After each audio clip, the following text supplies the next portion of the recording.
ਘਰ ਫਿਰ ਸਾਰੇ ਆਉਣਗੇ ਵੱਡੀ ਗੱਲ ਥੋੜਾ ਪਿੱਛੇ ਚੱਲ ਬਸ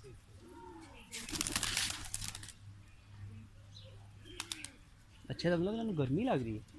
ਇਹਨਾਂ ਦੀ ਮੈਂ ਰੁਟੀਨ ਬਣਾਈ ਹੈ 8 ਦਿਨ ਹੀ ਨਵਾਉਣਾ ਇਹਨਾਂ ਨੂੰ ਲਾ ਕੇ ਉਹ ਤਾਂ ਬਕਾਇਦਾ ਨਹਾ ਰਿਹਾ ਉਹ ਲੱਕ ਮਾਸ਼ਾਅੱਲਾ ਇਹ ਆ ਵੀ ਫਿਰ ਬਿਮਾਰੀਆਂ ਬਮੂਰੀਆਂ ਤੋਂ ਵੀ ਬਚੇ ਰਹਿੰਦੇ ਠੰਡਾ ਪਾਣੀ ਨਹੀਂ ਇੰਨਾ ਮਾੜਾ ਜਿਹਾ ਨਿੱਘਾ ਜਿਹਾ ਲਿਆਂਦਾ ਅੱਛਾ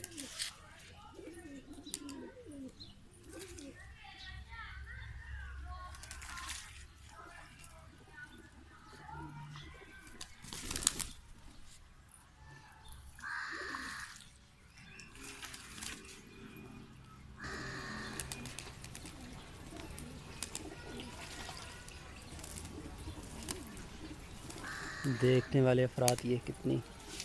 आसानी से इस बात का मुशाहदा कर सकते हैं कि नवंबर की ठंड में